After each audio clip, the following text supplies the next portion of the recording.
Now there's another notion that gets out. It's around everywhere. It's in the South, it's in the North, it's in California and all over our nation. It's a notion that legislation can't solve the problem. It can't do anything in this area. And those who project this argument contend that you've got to change the heart and that you can't change the heart through legislation. Now, I would be the first one to say that there is real need for a lot of heart changing in our country. And so I realize that if we are to have a truly integrated society, men and women will have to rise to the majestic heights of being obedient to the unenforceable. But after saying this, let me say, and that is that although it may be true that morality cannot be legislated, behavior can be regulated. Even though it may be true that the law cannot change the heart, it can restrain the heartless. Even though it may be true that the law cannot make a man love me, it can restrain him from lynching me, and I think that's pretty important also. And so while the law may not change the hearts of men, it can and it does change the habits of men. And when you begin to change the habits of men, pretty soon the attitudes will be changed, pretty soon the hearts will be changed.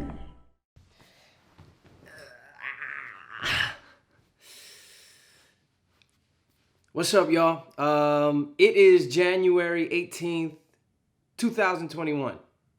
And it's the day that we have historically taken to celebrate the life and legacy of Reverend Dr. Martin Luther King Jr., who has, without a doubt, left an impact and legacy on our nation and really globally. Dr. Martin Luther King Jr.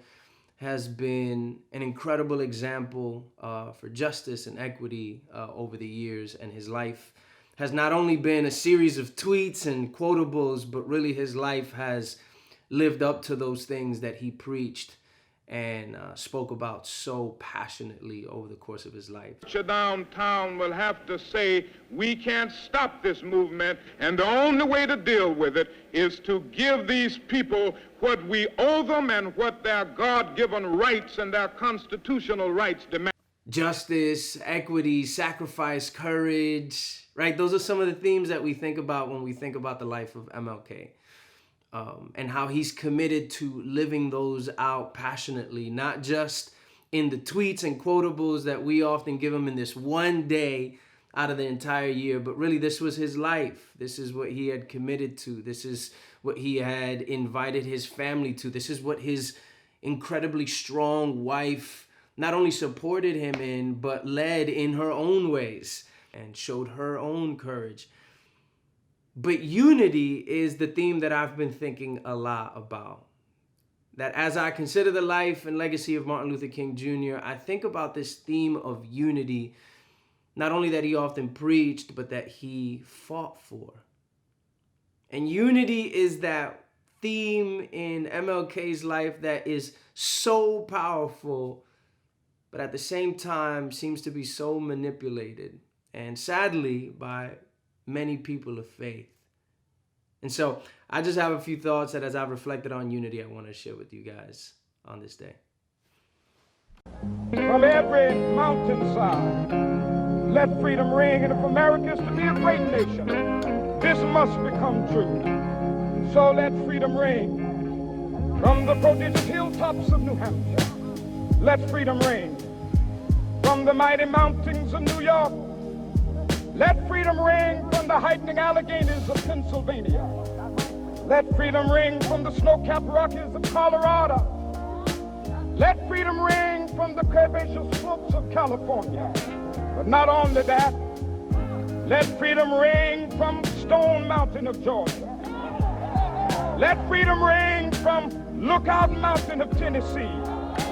Let freedom ring from every hill and molehill of Mississippi. From every mountainside, let freedom ring, and when this happens, when we allow freedom ring, when we let it ring from every village and every hamlet, from every state and every city. We will be able to speed up that day when all of God's children, black men and white men, Jews and Gentiles, Protestants and Catholics, will be able to join hands and sing in the words of the old Negro spiritual, free at last, free at last. Thank God Almighty, we are free at last.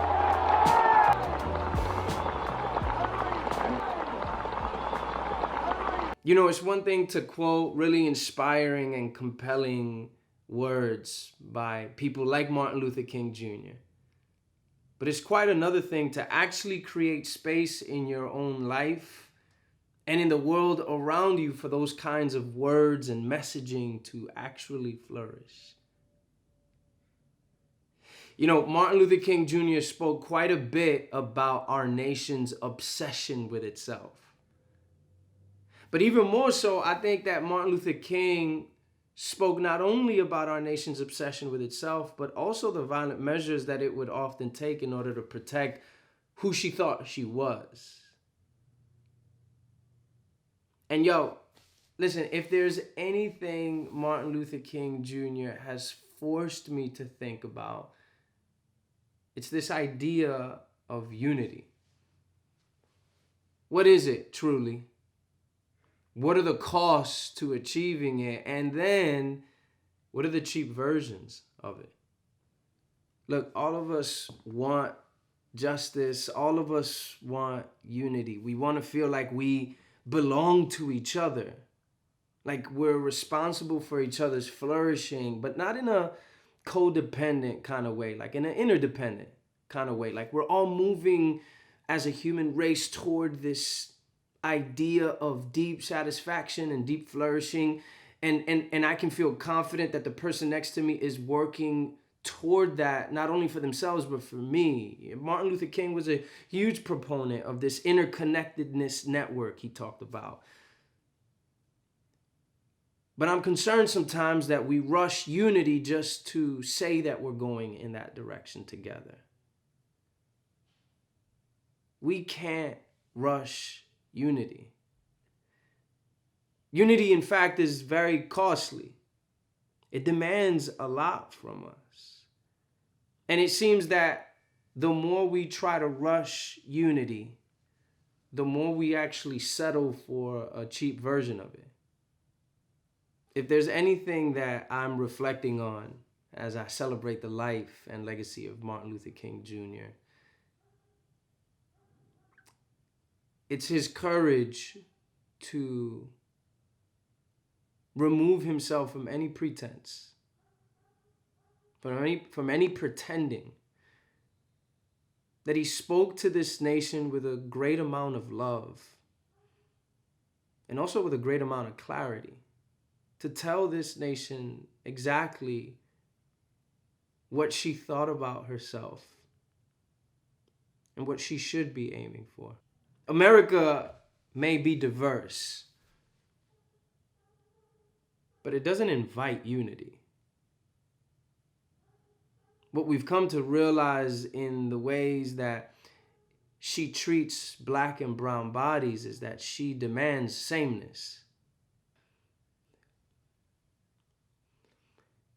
Even as a Dominican American, as someone who considers themselves Afro-Latino, I've had to do the work of confronting my own biases and the ways that my culture has put a stigma on blackness, on themselves.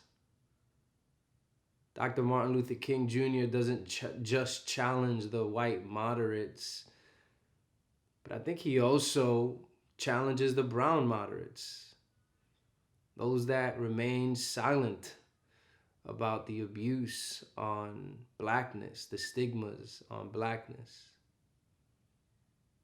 I've had to do the work myself.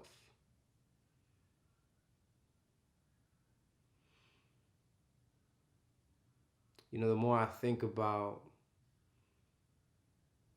what Dr. Martin Luther King embodied,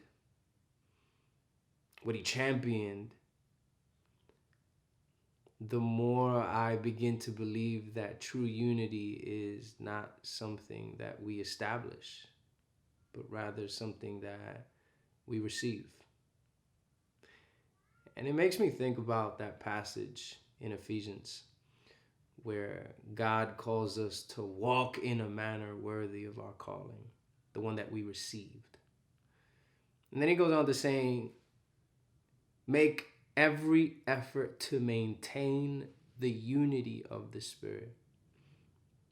And I always found that phrasing so interesting because it says something about the way God understands unity.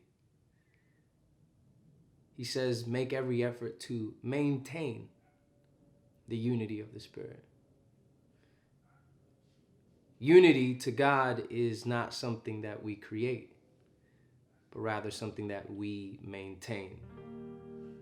Something that's given to us and something that we work hard to maintain. That the responsibility of anyone who calls themselves a follower of the way of Jesus is not someone who works hard at conjuring up a kind of unity, but rather someone who works hard at maintaining the unity that God has given to us in Jesus. And I'm comforted by that, and I hope that you would be too, because in a sense, it means that that small little detail, that we receive unity, we don't establish unity. It means that we don't pursue our own versions of unity. That it's not up to us to determine the parameters of what unity is supposed to be, but rather that we live out the unity that's been given to us. And that in a sense, when we do that, when we live out the unity that we've received and not necessarily the unity that we create, it protects unity from our prejudices, our preferences, our partiality. And it allows us to actually live out, even if it hurts, even if it demands a lot, even if it's painful, it compels us to live out true unity as God has imagined it, not as our prejudices and biases and partiality have imagined it. God has given us an immense gift in the life and legacy of Martin Luther King Jr. And I hope that you would be challenged by it as I have been. Love you guys. Peace.